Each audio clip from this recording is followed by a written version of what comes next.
현대인들을 괴롭히는 고질적인 눈질환. 인공 눈물을 넣고 약을 먹어봐도 그때뿐. 증상은 그대로입니다. 침침한 눈과 함께 찾아오는 지독한 피로, 소화불량, 그리고 원인 모를 두통까지. 우리의 몸은 왜 이토록 간절한 신호를 보내고 있는 걸까요? 버스를 한성을 못했어요. 어지럽고 다리 힘이 없고 근육이라 근육 이 몸매에 싹 다 빠지고 없었어. 기침을 한 10년 넘게 했어요. 기침을 10년 넘게 해가지고 가래도 계속 나오고 그래 이 병원 저 병원 다니다가 낫지는 않았는 거야. 글을 읽는 거라든지 뭐 쳐다보거나 보면 집중을 하다 보면 이 눈이 오랫동안 떠있지를 못하는 거죠. 눈을. 여러 가지 증상으로 힘든 일상을 이어가는 사람들. 눈의 불편함뿐만 아니라 피로와 통증, 수면 문제와 소화장애까지 함께 나타나는 경우가 많습니다. 한의학에서는 이러한 증상들을 개별적인 질환으로만 보지 않고 몸의 균형을 이루는 오장육부의 변화가 다양한 형태로 나타난 결과로 바라보는데요. 특히 사람마다 타고난 체질이 다르다는 점에 주목한 사상의학은 개개인의 체질에 맞는 치료 방향을 제시합니다. 오늘은 김정희 원장과 함께 병의 근본을 치료하는 사상의학과 사상정침에 대해 자세히 알아보도록 하겠습니다.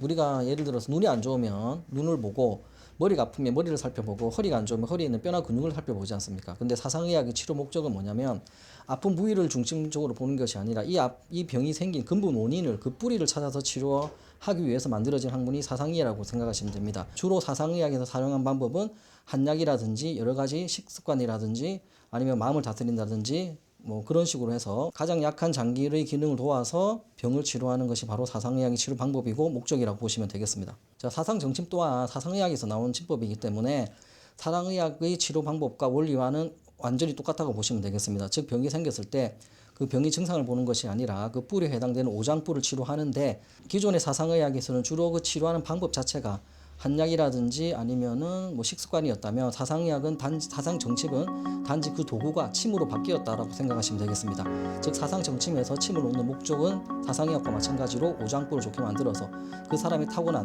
어떤 그 체질에서 가장 약해진 장기를 혈자를 이용해서 거기에 침을 놓아서 자극을 주어서 그 장기를 활성화시킨다고 보시면 되겠습니다. 진료를 기다리며 손을 마사지하고 있는 황명순 어머니. 손 마사지기의 부드러운 진동이 그녀의 손을 감싸줍니다. 남편을 잃은 슬픔 이후 찾아온 지독한 어지러움증과 손끝의 저림은 그녀를 무척 힘들게 했는데요.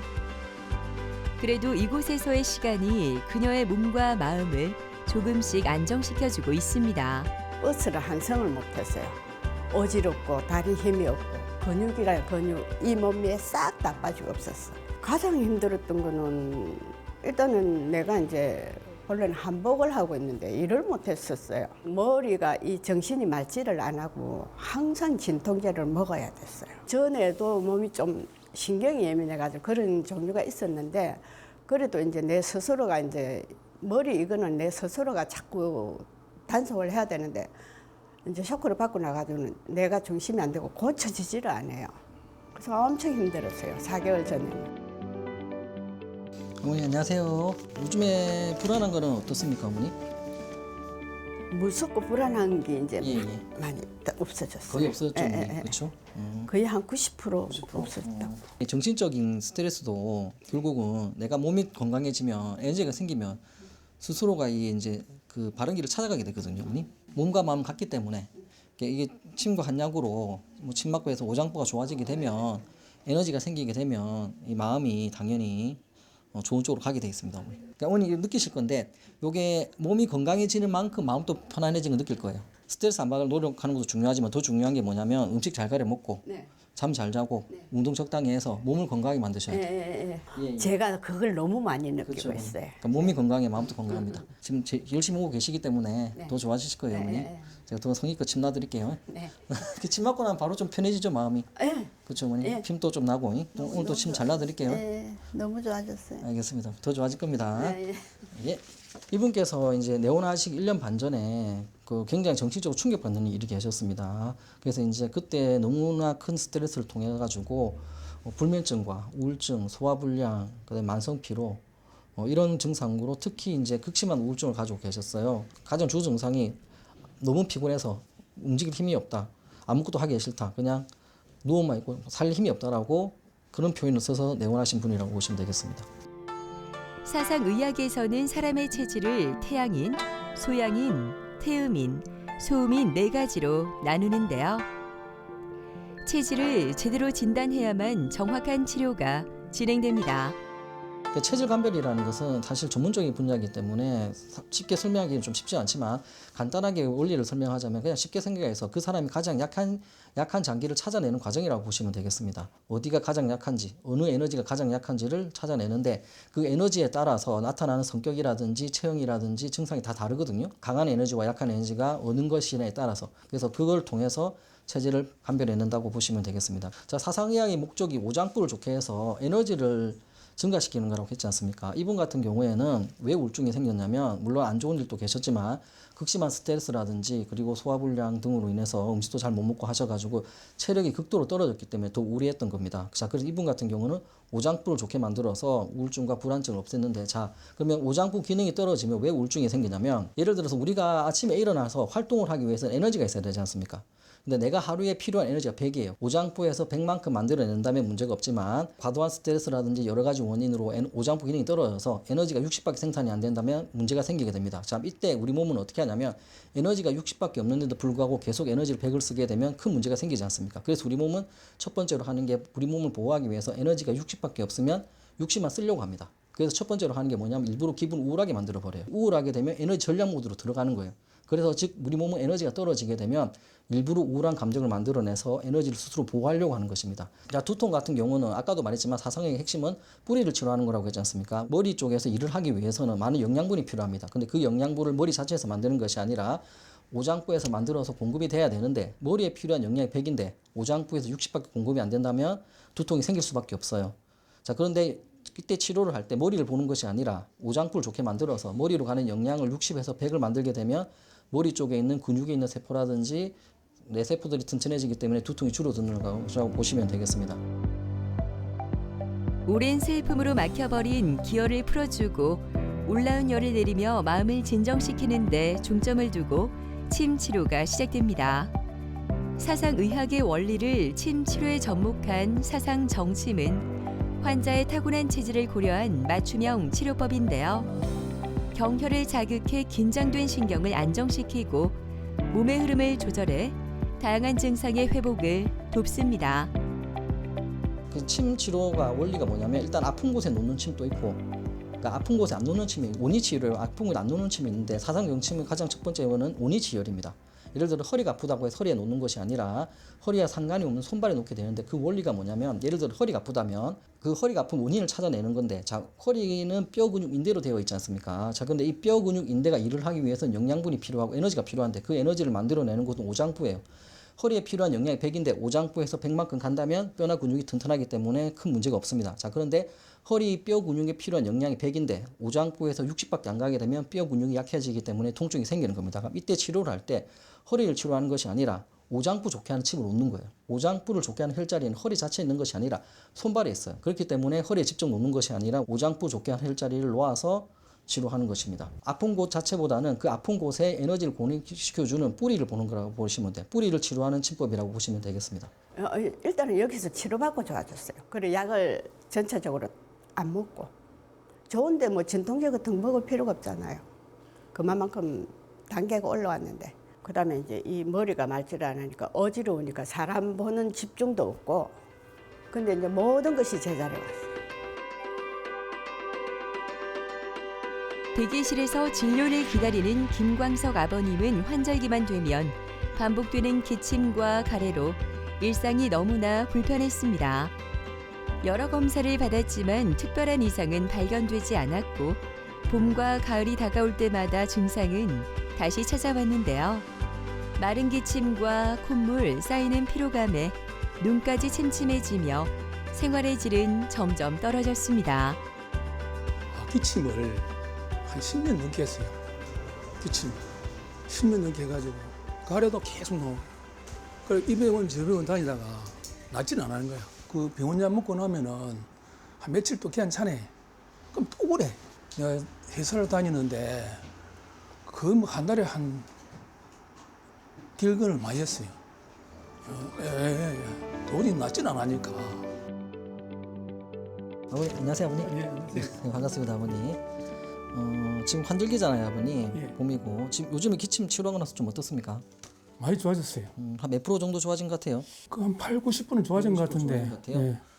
알겠습니다. 아버님이 오신 지가 지금 한 2주 정도밖에 안 됐거든요. 2주 한 15일 정도 됐어요. 그렇죠. 이게 좀 굉장히 빨리 좋아진 편입니다. 그러니까 지금 아버님 제가 이때까지 침 놓고 한약 먹고 했던 게 다 뭐냐면은 이게 기침을 없애는 치료한 게 아니고 예. 그냥 폐만 좋게 하는 치료를 한 거예요. 그 제가 설명드렸었죠. 예, 예. 그렇죠. 그냥 폐가 좋아지게 되면 또 특징이 뭐냐면 폐가 좋아지게 되면 산소 공급이 잘 돼요. 그러면 피로한 게 줄어듭니다. 피로한 게 좀 어떻습니까, 아버님? 필요한 것도 좀 없어요. 좀 없어졌죠, 아버님. 예. 그렇죠. 원래 이렇게 피로한 게 줄어들면서 기침, 콧물, 가래가 줄었어야 돼요. 근데 아버님께서 일대 10년 동안 치료하면서 폐 자체를 치료한다기보다는 그 증상을 좀 없앴지 않습니까, 아버님? 예. 기침하면 기침 없애는 약을 먹거나 아니면 비염 있으면 항생제를 먹거나 그렇지 예, 않습니까? 예. 그런 것보다는 사실은 폐를 좋게 하는 치료를 했으면 금방 나았을 거예요, 지금처럼. 이번 기회에 체질을 알게 됐으니까 그 음식 있지 않습니까, 아버님? 태어민한테 맞는 음식. 예. 그거 잘 챙겨 그 드시고. 상세하게 적어놨대요. 예, 보고. 예. 좀 빨리 좋아지긴 했지만 그래도 계속 열심히 오셔야 됩니다, 아버님. 예, 예. 예, 제가 오늘 또 침 잘라드릴게요. 예, 예. 이 침 자체가 어쨌든 오장포 좋게 하는 침이기 때문에. 예. 예, 알겠습니다, 아버님. 예. 예, 침 잘라드릴게요. 예. 이분 같은 경우에는 마른 기침과 가래가 10년 이상 지속되셨던 분이거든요. 즉 기침과 가래, 콧물, 비염 이런 증상으로 기관지 증상으로 내원하신 분입니다. 태음인은 폐 기능이 약해 외부 환경 변화에 민감하게 반응하는 체질로 알려져 있는데요. 특히 환절기에는 기침과 가래 같은 호흡기 증상이 쉽게 나타나고 몸에 피로가 쌓이면서 눈의 건조함이나 침침함으로 이어지기도 합니다. 태음이 폐가 약해지게 되면 어떤 폐가 스스로를 보호하려고 합니다. 어떻게 보호하려고 하냐면 우리가 호흡을 하게 되면 공기 중에 있는 먼지나 균들이 폐로 들어오게 되어 있어요. 자, 그런데 폐 기능이 튼튼하다, 폐에 에너지가 많다면 먼지나 균들이 들어오더라도 그 먼지나 균들을 다 이길 수가 있습니다. 그래서 병이 안 생겨요. 그런데 내가 폐 기능이 떨어진 상태에서 공기 중에 있는 먼지나 균들이 다 들어오게 되면 폐에 큰 병이 생기지 않습니까? 자, 이때 우리 몸은 폐는 스스로를 보호하려고 합니다. 첫 번째로 어떻게 하냐면 일부러 코를 막아버려요. 콧물이 끈적한 이유가 뭐냐면 우리를 불쾌하기 위해서 끈적한 게 아니라 먼지나 균들을 잡아내기 위해서입니다. 그러니까 코가 딱 막히는 순간 먼지나 균들이 코에서 막혀서 폐까지 못 들어와요. 즉 천연 마스크 역할을 하는 것입니다. 즉 코가 막히게 되면 폐가 쉴 수가 있고, 자 그리고 폐가 스스로 면역력이 떨어져서 먼지나 균들을 이길 수 없을 때는 어떻게 하냐, 밖으로 내보내려고 해요. 그게 뭐냐면 기침입니다. 기침을 하게 되면 폐에 있는 나쁜 균들이 밖으로 튀어나감으로 인해서 폐가 쉴 수가 있는 것이고, 가래도 마찬가지인 거예요. 가래를 뱉음으로 인해서 원래는 가래가 폐에 있어야 되는데 그게 밖으로 튀어나오는 거지 않습니까?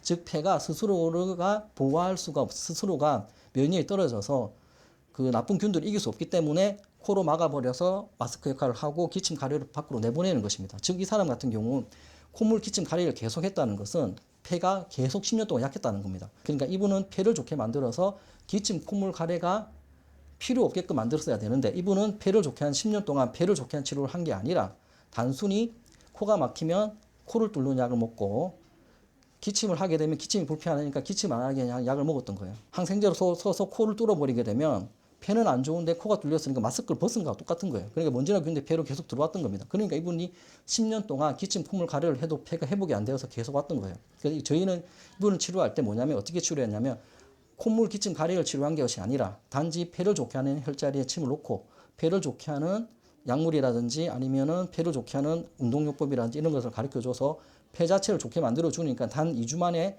증상이 8, 90% 없어진 것입니다. 즉 이때까지 이분이 10년 동안 치료했던 방법하고 완전히 다른 방법으로 접근했다라고 보시면 되겠습니다. 폐가 약하면 산소 공급이 안 되기 때문에 피곤하고 막 몸이 처집니다. 몸이 많이 처졌을 거예요. 그렇죠, 아버님. 아침 일어나기 싫었을 건데. 억지로 합니다. 예, 이제 점점 아침 일어나기 편해질 거예요. 이제 등산하는 게 좋아요, 아버님. 등산이 폐를 좋게 하거든요. 태음이는 김광석 아버님에게 폐는 에너지를 밖으로 뿜어내는 엔진과 같은데요. 하지만 이 엔진에 과부하가 걸리면서 마른 기침과 콧물, 그리고 눈의 건조함이라는 이상 신호가 나타났습니다. 김정희 원장은 사상 정침을 통해 폐에 쌓인 탁한 기운을 씻어내고 전신의 수분 대사를 원활하게 돕는데요. 태음인 체질의 특성상 약해지기 쉬운 폐 기능을 보완하고 외부 환경 변화에 민감했던 몸의 반응을 안정시키는데 치료의 초점이 맞춰집니다. 큰 병원만 다녔거든요. 그 큰 병원만 그 호흡기 내과만 다녔는데 아마 좀 이 한의원도 하면서 좀 와보는 것도 안 괜찮나 생각합니다. 기침을 하기는 하는데 어쩌다 이제 한두 번 할까. 날처럼 그렇게 많이는 안 와요. 특히 이제 좋은 거는 가래가 안 나오니까 살만합니다, 진짜. 진료를 기다리고 있는 최찬규 씨에게 지난 몇 달은 폭풍 같은 시간이었습니다. 녹내장이라는 진단 뒤에 찾아온 심한 안구 건조와 눈물 흘림은 그의 일상을 송두리째 흔들어 놓았는데요. 이와 함께 만성 피로까지 겹쳐 하루하루가 너무나 힘들었습니다. 눈에 안압이 많이 오르고 눌린 짓 해갖고 피로가 너무 쌓이고 항상 피로가 쌓여 있고 그리고 그 눈 때문에 그 주목적으로 눈 때문에 온 거죠. 그 뭐 조금 뭐 집중을 하면 뭐 집중하게 되면 피로가 빨리 오니까 오래동안 오르니까 긴 시간 동안 집중을 못 하고 있었어요. 뭘 글을 하나 읽더라도 긴 시간을 읽지를 못해요. 그게. 그러다 보니까 조금 읽다가 쉬어야 되고 조금 읽다가 쉬어야 되고 글을 읽는 거라든지 뭐 쳐다보고 이러는 보면 집중을 하다 보면 이 눈이 오랫동안 떠있지를 못하는 거죠. 눈을. 아버님 안녕하세요. 네, 반갑습니다 아버님. 요즘에 피곤한 게 좀 어때요 아버님? 아이 많이 나아졌어요. 많이 없어졌죠 아버님? 눈 좀 어떻습니까? 눈도 많이 밝아졌고 맑아졌어요? 예, 맑아지고 좀 편안하다 해야 되나? 편하고 또 속도 많이 편해졌고 건조하고 아픈 거 많이 줄었죠? 예, 그거 많이 줄었죠. 요즘에 사진 최근에 찍은 건데 보면은 여기가 많이 맑아졌어요 아버님. 그렇죠 아버님? 여기 위로 좀 올라갔죠? 그렇죠. 여기 까만 게 좀 줄었지 않습니까? 예, 근데 이게 완전히 없어질 수는 없어요. 어쨌든 죽은 걸 살린 건 아니니까. 이게 줄은 이유가 뭐냐면 여기 남아 있는 게 튼튼해져서 그래요. 근데 여기는 위에는 다 죽었기 때문에 튼튼해질 게 없지 않습니까? 그러니까 여기 그대로 남아 있는 거고 요 밑에서부터 좀 올라옵니다 이렇게. 그래서 요 밑에서 여기 남아 약했던 게 튼튼해지면 위가 커버가 돼서 약간 위가 더 보이기 시작하는 겁니다. 눈이 확실히 좀 맑아졌죠 아버님? 검사상으로도 좀 많이 맑아진 게 보이거든요 아버님. 그리고 수치가 보면 이게 마이너스 12에서 마이너스 8로 줄었거든요 아버님. 요 수치 자체가 평균을 낸 거예요. 그걸로 봤을 때 좋아졌고 정확도도 69%에서 70% 올라갔거든요 아버님. 예, 그러니까 굉장히 이 정도면 관리만 잘하면 크게 걱정 안 하셔도 될 것 같습니다. 확실히 피곤한 게 좋아지는 만큼 눈이 좀 좋아지지 않던가요 아버님? 그게 제일 중요한 겁니다 아버님. 그러니까 몸이 건강해지면서 눈이 좋아져야지 그게 진짜 그러니까 눈이 좋아지는 거지. 몸은 그대로인데 피로한 것도 그대로고 소화도 안 되는데 눈이 잠시 좋아지는 거는 다시 무조건 돌아가거든요 아버님. 가장 자연의 이치에 맞게끔 몸이 건강해지고 눈이 건강해진 거예요 아버님. 알겠죠 아버님? 예. 머리 더 맑아질 겁니다. 예. 열심히 오세요. 침 맞고 나면 좀 어떠셔 아버님? 아, 그다음에 나오면 좀뭐 눈에 보면 좀 밝다 해야 되나? 피로도 좀 줄어들죠. 예, 예. 그렇죠. 그게 제일 중요합니다. 일단 그리고 음식도 좀 가려 드십시오 아버님. 소양인 음식 아시죠? 예, 예. 알겠습니다. 예, 침 좀 잘 놔드릴게요. 예, 알겠습니다. 알겠습니다. 아버님. 예.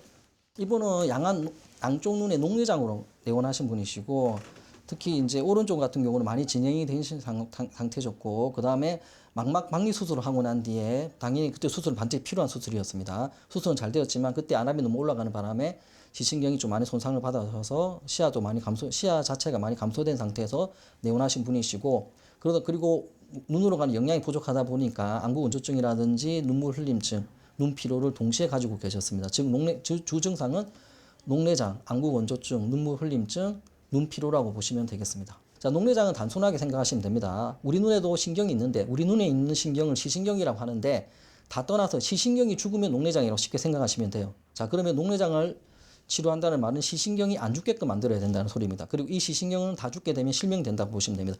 녹내장에서 실명이 되는 이유는 안압이 높아도 실명되는 것이 아니라 궁극적으로는 시신경이 죽어서 녹내장 실명이 되는 것인데 자 그러면 이 시신경이 일을 하기 위해서는 영양분이 있어야 됩니다. 근데 그 영양을 만들어내는 것은 눈이 아니라 우리가 음식을 먹게 되면 오장부에서 영양분을 만들어서 시신경에 공급이 돼요.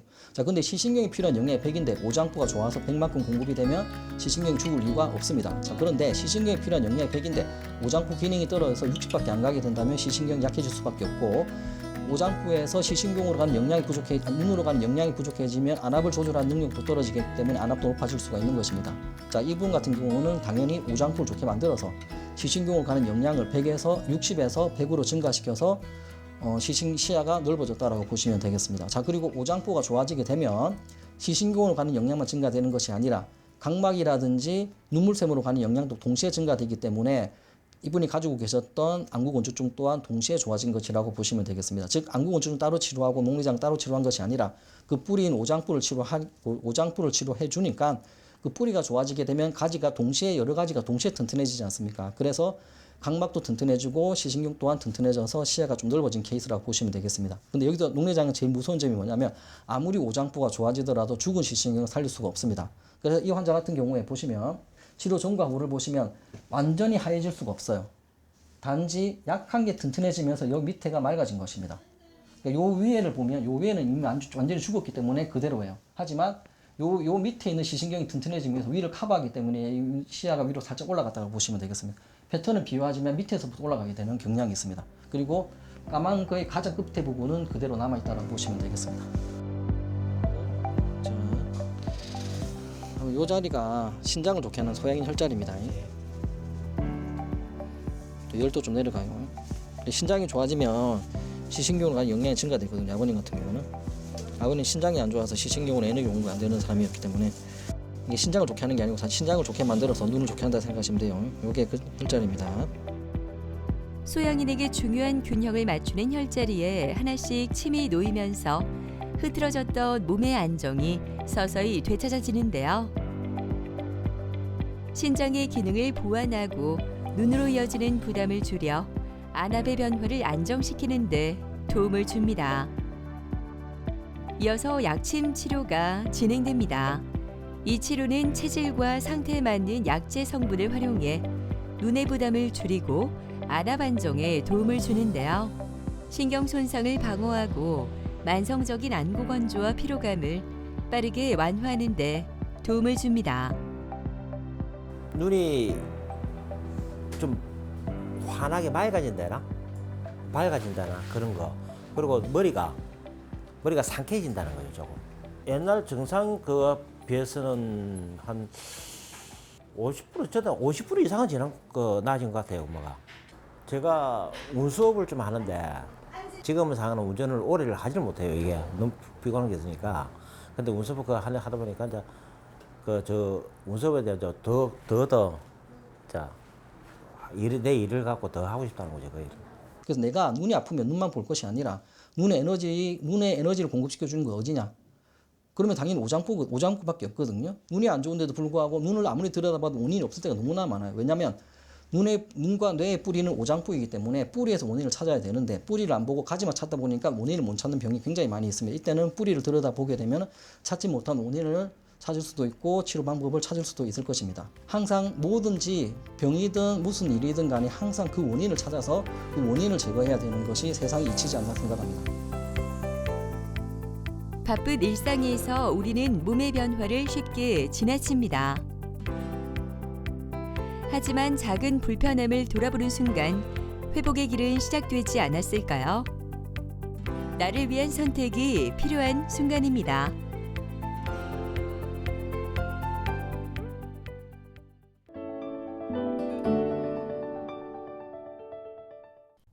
걷는 순간마다 은근히 당기는 무릎. 자리에 오래 앉아 있다가 일어날 때 느껴지는 묵직한 불편함. 처음엔 대수롭지 않게 넘기지만 통증은 어느새 우리의 생활을 바꾸기 시작하는데요. 계단 내려올 때는 정상적으로 이렇게 못 내려오는 사람이거든요. 그리고 이제 진통제를 먹고 그냥 지내는 거죠. 이제 업무를 하다 보면은 오른쪽 무릎을 구부리는 자세가 안 됐고요. 이 앉은 자세에서 일어날 때 힘이 부족했고, 걸어가면 삐끗 소리 나고 걸어가다 끔찍 놀라겠고, 그래가 우산을 짚고 다녔거든, 병원에 처음에 갈 때. 우리 삶에 있어 중요한 역할을 하는 무릎 관절의 통증이 시작되면 일상은 서서히 제한되기 시작합니다. 특히 무릎 관절의 퇴행은 삶의 질을 저하하는 중요한 요인이 되는데요. 최근 관절 치료는 조직이 스스로 회복하도록 돕는 첨단 재생의료 중심으로 변화하고 있습니다. 오늘은 혈액으로 치료하는 무릎 치료법, PRP 주사 치료에 대해 오종석 원장과 함께 자세히 알아보도록 하겠습니다.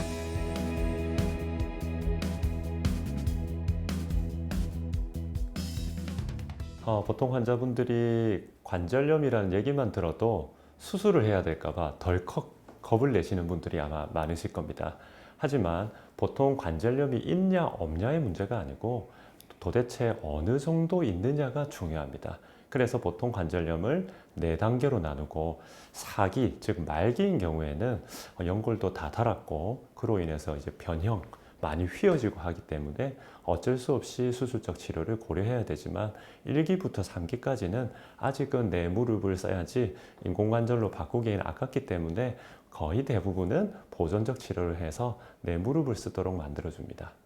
여기서 중요한 게 이제 중기 관절염 환자분들입니다. 아직 조금 진행은 했지만 아직까지는 쓸만한 이런 무릎 2단계, 3단계를 중기라고 하는데 이전에는 정형외과 선생님들이 이 정도를 조금 더 쓰다가 한 1, 2년 더 지나면 그냥 4기로 진행하면 수술적으로 치료를 권유를 했는데 최근에는 연골을 좀 강화, 재생시키는 이런 치료법들이 많이 나오면서 가능하면 내 무릎을 어떻게 하면 오래 쓸까 그렇게 해서 좀 보존적인 치료를 좀 많이 하게 됩니다. 우리가 보통 기계가 고장이 났다고 해서 바로 새 걸로 바꾸지가 않고 수리를 해가면서 조금 더 오래 쓸 수 있는 그런 개념과 거의 동일하다 보시면 됩니다. 아마 여러분들이 가장 많이 알고 계시는 거는 줄기세포이실 겁니다.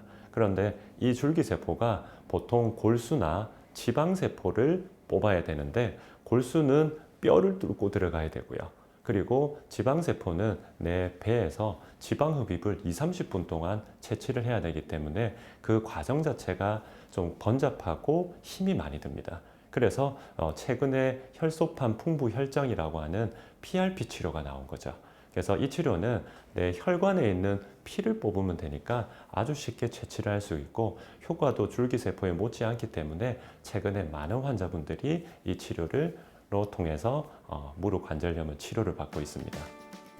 차가운 겨울 바람이 부는 밖의 날씨와 다르게 포근함이 가득한 김민숙 씨의 입원실. 오랜 시간 왼쪽 무릎 붓기와 통증으로 인해 걷는 일조차 힘들어졌던 민숙 씨는 오늘 관절 내시경을 통해 손상된 연골 조각과 염증을 제거합니다. 수술을 앞두고 있지만 생각보다 편안한 모습인데요. 그만큼 의료진에 대한 믿음이 크기 때문입니다. 이게 조금씩 이렇게 많이 긁고 계속 일을 했었거든요. 근데 계단을 내려오다가 아야 할 정도로 주저앉을 정도로 한번 아팠었어요. 그러고 난 뒤 그 뒤로는 이제 올라가는 계단은 괜찮은데 내려올 때는 아예 그냥 한 계단 이렇게 내려가야 돼요. 무릎 주사 있잖아요. 연골 주사 그거라고 일주일에 한 번씩 3번 맞고 그다음에 또 그 뒤로는 이제 아프면은 콘주란 주사라고 있더라고요. 그 맞고 좀 있으면 괜찮다가 또 좀 그러고 그 대신에 그거 맞아도 계단 내려올 때는 정상적으로 이렇게 못 내려오는 사람이거든요. 저기 요양보호사 일을 하다 보니까 요양원 일을 해요. 그럼 어르신들 이렇게 안고 휠체어 태우고 이런 때는 다리 힘을 줘야 되니까 그때 힘줄 때가 너무 힘들죠. 네, 안녕하세요. 요즘 무릎은 좀 어떠세요? 네, 아직 이렇게 펴면 잘 안 돼. 이렇게 구부리면 좀 많이 걸리죠. 구부리는 건 안 그렇죠. 돼요. 네. 이게 안쪽에서 발월상연골이 찢어지면 네. 그 사이에 끼어요. 네. 그러면서 이제 통증을 많이 호소하거든요. 그래서 조금 이따 들어가서 내시경으로 그런 부분들을 레이저로 간단하게 다듬으면 금방 풀려버리거든요. 그래서 깨끗하게 청소하고 나오고 그리고 연골이 좀 부서진 부분들이 있을 거니까 그런 것들은 내일 또 주사 치료하면 좀 많이 좋아지게 그래 만들 겁니다. 좀 마음 편하게 하시고 잘 하고 나오도록 하겠습니다. 네, 잘 부탁드립니다. 네, 좋아지게 만들어 드릴게요. 네, 감사합니다. 이분이 이제 좀 먼 거리에 사시는 분인데 근처에서 좌측 무릎이 통증이 심해서 주사 치료도 해보고 다양한 치료를 좀 많이 해보셨습니다. 그런데 불구하고 낫지를 않아서 이제 저한테 오셨는데 엑스레이 상에서 3기 정도 되는 관절염 소견을 보였습니다. 그래서 보통 관절염이라고 하면 내측과 외측이 있으면 한쪽만 문제가 생기는 경우가 많은데 이 환자분은 독특하게 양측이 다 문제가 생겨 있습니다. 이럴 경우에는 아무래도 염증도 더 심하고 또 반월상연골이 끼이면서 여러 가지 걸림 현상이나 쩔뚝거림 이런 것들로 이제 주소로 내원을 하셨습니다. 내시경을 통해서 먼저 내측부를 확인을 하고요. 그리고 반월상연골이 찢어져 있는 부분을 레이저로 간단하게 다듬습니다. 그리고 2차적으로 연골이 파손된 부분들이 부유 이렇게 떠돌아다닙니다. 그래서 그런 부분들도 제거하고 또 물을 차게 만드는 염증도 같이 제거를 하는데 보통 한 5분 정도 제거가 됩니다. 그래서 오늘 그 수를 이제 시행을 하고 다음 날쯤 되면 이제 걸을만 하면 내 혈관에서 혈액을 뽑아서 혈소판 풍부 혈장 주사를 드리면 좀 많이 좋아질지 예상을 합니다. 긴 시간 동안 관절염으로 고통받던 민숙 씨. 마침내 수술대에 오르기 전 마지막 점검을 하는데요. 수술을 앞두고 있지만 민숙 씨의 얼굴에는 긴장보다 평온함이 느껴집니다. 민숙 씨는 오늘 좌측 무릎의 관절 상태를 정확히 확인하고 손상된 부위를 정리하기 위한 관절 내시경 수술을 받습니다. 이 부위가 반월상연골이 찢어지고 염증이 지금 가득 들어차가지고 걸림 현상을 유발했던 것 같습니다. 그래서 요거를 좀 정리를 좀 하도록 하겠습니다.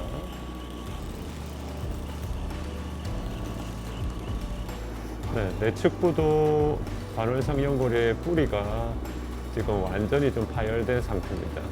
그래서 걸리는 부분을 좀 제거를 하고 마무리를 좀 짓도록 하겠습니다. 피부 절개를 최소화해 초소형 카메라가 달린 내시경을 삽입하는데요. 의료진은 고화질 모니터를 통해 관절 내부의 손상 부위를 직접 확인하며 정교한 수술을 진행합니다. 예상했던 대로 반월상연골판이 많이 찢어져 있고 또 그 부분 주변으로 해서 염증이 많이 가득 차서 물도 많이 생기고 그런 부분들이 걸림 현상들을 많이 일으켰던 것 같습니다. 그래서 깨끗하게 정리가 잘 됐으니 아마 내일부터 걸어보시면 아마 부드럽게 잘 움직여지지 않을까 싶습니다. 우리가 기본적으로 이제 PRP라는 치료를 했으면 우리 연골을 조금 재생 강화를 시켜 드릴 수 있는데 이분과 같이 이제 걸림 현상이 있는 분들은 뭔가 끼어져 있는 그런 부분을 제거를 하지 않으면 좋아질 수가 없습니다. 그래서 먼저 시행을 하고 내일 되면 이제 보행이 이제 가능해지면 내 혈액을 뽑아서 그런 PRP 주사를 맞게 되면 훨씬 더 이제 강화가 되면서 더 많이 좋아지실 것 같습니다. 긴장 속에서 진행되었던 수술을 무사히 마치고 새로운 하루가 시작되었습니다. 민숙 씨의 얼굴에 난도감이 스며 있는데요. 무릎 속의 불편함을 정리하고 이제는 회복이라는 다음 단계를 향하게 됩니다. 네, 안녕하세요. 안녕하세요. 많이 안 아프셨어요? 예. 보통 분들보다 염증이 조금 심하셨거든요. 예. 그러면 우리가 그 염증을 조금 이렇게 긁어내면 조금 불편할 수는 있습니다. 그래서 오늘은 이제 기본적으로 염증은 다 제거하고 반월상연골도 잘 정리가 됐으니까 이제 내 혈액을 뽑아가지고 거기에다 무릎에다 주사 주면 연골이 이제 재생 강화 이렇게 될 겁니다. 그러면 이제 무릎이 하루하루 다르게 많이 좋아지실 거예요. 나중에 외래에서 피 뽑고 준비해서 주사 드리고 그렇게 하도록 하겠습니다. 감사합니다. 많이 좋아지실 겁니다. 네. 네. 이런 자가 혈소판 풍부 혈장 주사, 즉 PRP 주사 치료는 최근에 이제 신의료 기술로 등재된 그런 치료인데요. 그래서 이 주사는 우리 몸으로 들어가게 되면 혈소판이라는 애들이 여러 가지 성장 인자들을 분비케 만듭니다. 첫 번째는 염증을 가라앉힙니다. 그리고 두 번째는 연골을 재생 강화를 시킬 수가 있고 세 번째는 여러 가지 좀 발달할 수 있는 신생 혈관을 도와줍니다. 그래서 보통 연골 주사나 이런 주사하고 이제 비교를 좀 많이 하시는데 연골 주사는 윤활유지 이런 무릎을 강화시키는 것은 없기 때문에 앞으로는 PRP 주사가 대세가 되는 그런 시대가 오지 않을까 싶습니다. 만성적인 통증 부위의 빠른 회복을 돕기 위해 민숙 씨는 오늘 자가골수흡인 농축물 주사 치료를 받는데요. 먼저 정해진 양의 혈액을 채취한 뒤 그 안에 포함된 여러 성분을 정밀하게 분리하는 과정이 진행됩니다. 채취된 혈액을 특수한 원심 분리기에 넣어 고속으로 회전시키면 혈액 속에서 통증 완화와 조직 재생에 필수적인 성장 인자가 풍부하게 농축된 자가골수흡인 농축물이 분리되는데요. 이렇게 얻어진 농축물은 민숙 씨의 무릎 속 손상 부위에 직접 주입됩니다. 어머니 이제 주사 드리도록 하겠습니다.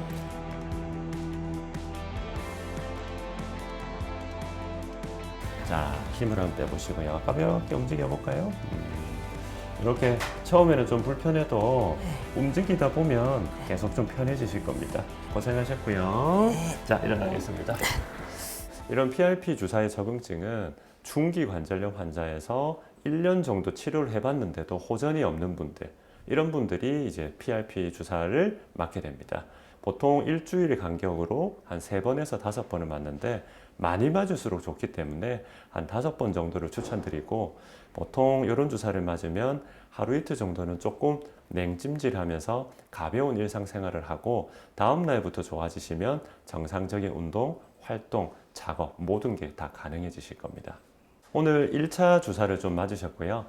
일주일 간격으로 2차, 3차 한 3번 정도 맞으시면 아마 조금 좋은 무릎으로 회복하시지 않을까 싶고요. 여러 가지 이제 근력 운동이나 아니면 유산소 이런 것들을 제가 조금 지시를 좀 내릴 거고요. 체중을 조금씩 줄여 나가면 한 3개월 정도 지나 보면 좀 완벽해져 있는 그런 무릎이 되어 있지 않을까 그렇게 예상해 봅니다. 제가 지금 요양보호사 일을 하고 있는데 다리가 너무 아프니까 그만둬야 되는 생각을 많이 했었거든요. 근데 이제 주사 맞고 좋아지면은 좀 더 활동할 수 있을 것 같아서 그게 제일 기분 좋아요. 가벼운 걸음으로 병원을 가는 박기선 씨. 오른쪽 무릎 통증과 걷는 게 너무나 힘들어 오랫동안 연골 주사에 의지하고 있었지만 증상이 나아지지 않아 이곳에 오게 되었는데요. 하지만 이곳에서 체계적으로 치료를 받으면서 억지로 참고 견디던 걸음이 한층 가벼워졌다고 하는데요. 그 비결이 궁금해집니다.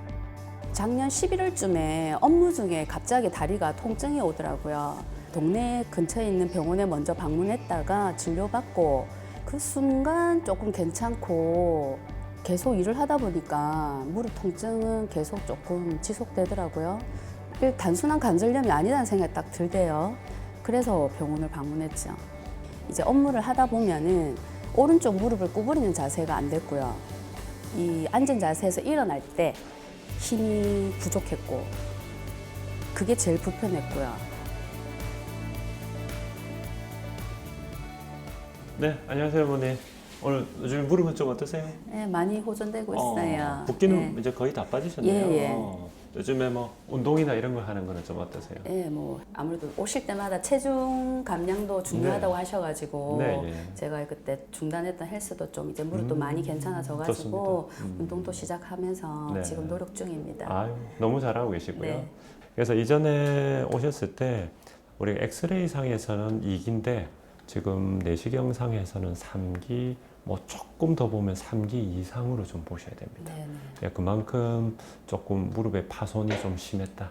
그래서 아마 좀 많이 아팠지 않나 싶고요. 그래도 앞으로는 내 무릎을 좀 더 오래 써야 되니까 지금 뭐 PRP 주사 맞고 지금 경과는 좋으시고, 근데 그 상태를 오래 유지하는 게 더 목적이니까 그러기 위해서는 체중 감량 그리고 근력 강화 네. 이 부분만 신경 잘 쓰시면 오랫동안 잘 쓰지 않으실까 싶습니다.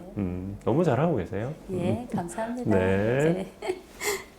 이 환자분은 우측 무릎 동통과 보행장애로 내원하셨는데 엑스레이를 찍어봤더니 한 2기 정도밖에 관절염이 진행을 안 됐는데 거기에 비해서 통증이 좀 극심한 편이었습니다. 그래서 이런 분들은 뭐 통증을 떠나서 그 문제가 더 진행을 할 수 있기 때문에 좀 조기에 빨리 처치를 해서 좋아지게 만드는 과정이 매우 중요합니다.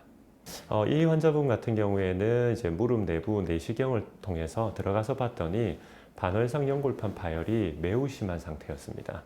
그래서 이 부분은 이제 레이저로 간단하게 다듬었는데 그거보다 더 문제는 우리 연골이라는 부분이 파손이 그 크기가 생각보다 좀 광범위했습니다. 그래서 이 부분은 일단 기본적으로 청소만 하고 나오고 다음 날부터 일주일에 한 번씩 이제 한 3회 정도 PRP 주사를 좀 시행을 했었고요. 그래서 현재는 이제 한 3, 4개월 정도 됐는데 뭐 보행이나 일상생활, 운동 이런데 뭐 거의 지장 없이 잘 다니고 있는 편입니다. 관절염은 딱 두 가지 축입니다. 반월상 연골은 이 천조직과 같이 부드럽기 때문에 계속 찢어지는 그런 조직이고 연골은 이 책상과 같이 단단한 조직입니다. 그래서 부서지게 되는 거죠. 그래서 반월상 연골이 먼저 찢어지게 되는데 이에는 재생이 되지 않기 때문에 빨리 내시경으로 레이저로 다듬어 줘야지 더 이상 진행을 막을 수가 있고 연골은 일부 재생이 될 수가 있기 때문에 줄기세포나 PRP 이런 주사로 재생을 시킬 수 있습니다. 그래서 결론적으로는 두 가지를 함께 해야 더 효과적입니다. 기선 씨는 자가골수 흡인 농축물 주사 치료 이후 관절의 움직임을 더 자연스럽게 회복하기 위해 도수 치료를 이어가고 있습니다. 전문 치료사의 숙련된 손기술을 이용해 척추와 관절 주변의 미세한 정렬을 바로잡는데요. 약해진 근육의 기능을 정상화하고 재활 속도를 높이는 중요한 과정입니다. 보통 이제 관절염으로 이제 이런 주사 치료를 받을 때는 꼭 재활 치료를 받아야 되는 건 아닙니다. 그런데 무릎 통증으로 이제 오랫동안 고통받으신 분들은 무릎 문제뿐만 아니고 주변의 근육이나 인대 이런 것들이 이제 경직, 좀 굳어짐 현상으로 인해서 좀 통증을 호소하시는 분들이 많기 때문에 그런 데까지 이제 같이 좀 풀어주면 조금 더 증상이 빠르게 호전돼서 좀 빠르게 일상생활로 돌아갈 수가 있습니다. 무릎 때문에 업무를 잠시 이제 지금 쉬고 있거든요. 그래서 조금 이제 다 회복되고 완전히 괜찮아지면 저는 다시 이제 제 원래 그 업무로 일을 하는 게 제 지금 목표입니다. 오랫동안 양쪽 무릎의 붓기와 통증으로 걷는 일조차 어려웠던 신재명 씨는 관절염 2기 환자입니다.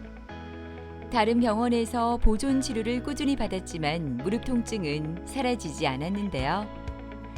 이곳에서 자가골수 흡인 농축물 주사 치료를 받으면서 그녀의 일상이 달라졌습니다.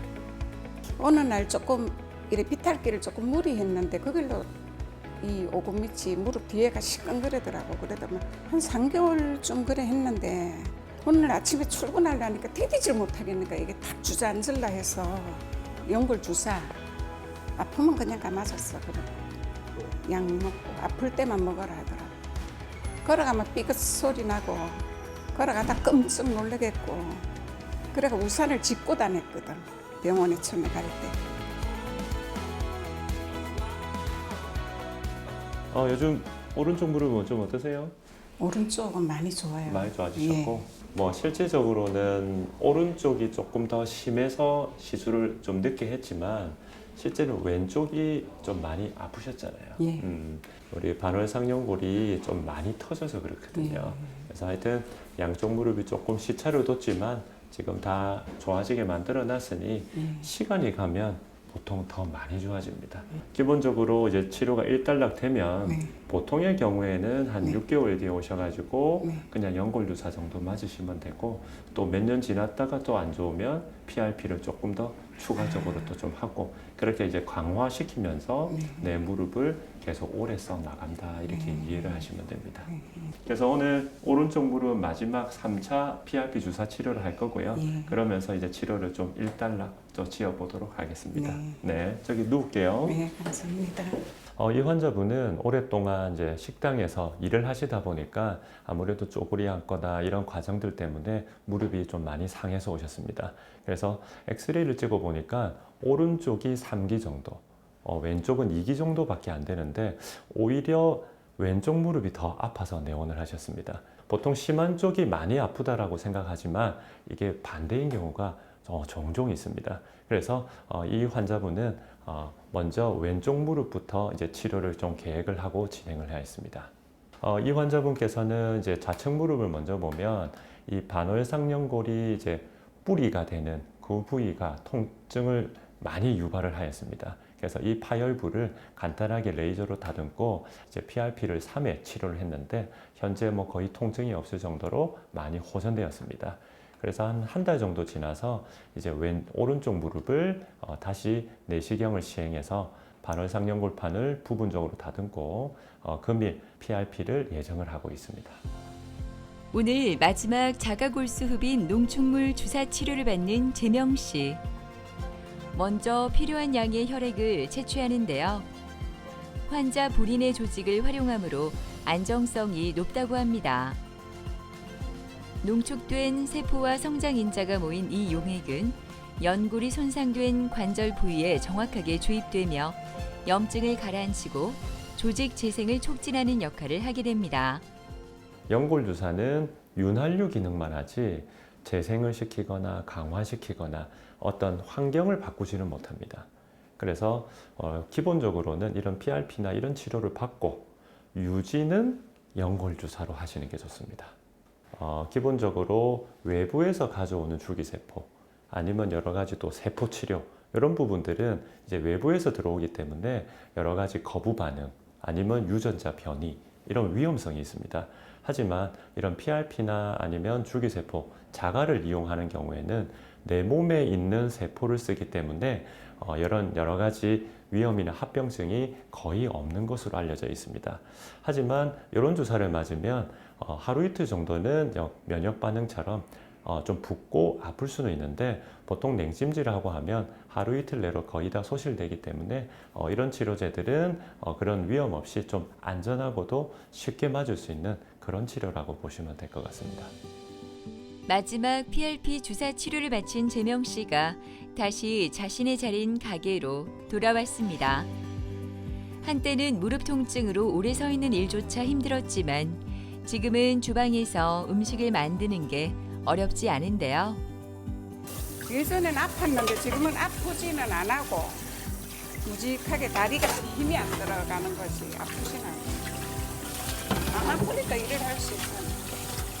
병원에 주기적으로 가서 치료받고 관리도 내가 또 열심히 해야 되겠어. 보통 저한테 무릎 관절염으로 오시는 분들이 거의 대부분이 3기 때 오시는 분들이 많습니다. 이제 앞으로 이제 100세 시대를 준비해야 되는데 수술을 하려니까 무섭고 그리고 여러 가지 합병증들의 위험성이 있기 때문에 가능하면 내 무릎을 쓰려고 노력을 많이 하시는데 만약에 관절염으로 이제 고통을 받고 계시다면 주사 치료로 해결할 수 있는 방법이 다양하게 있으니까 겁내시지 마시고 빨리 진단받고 치료하시는 게 아무래도 앞으로 100세 시대를 준비하는 행복한 지름길이 아닐까 싶습니다. 무릎은 한번 잃으면 되돌리기 어렵지만 잘 관리하면 오래도록 우리 삶을 풍요롭게 만들어주는데요. 제대로 된 관리와 적절한 치료 선택이 앞으로의 일상과 걸음을 바꿀 수 있지 않을까요? 건강한 움직임, 오늘부터 다시 시작할 수 있습니다.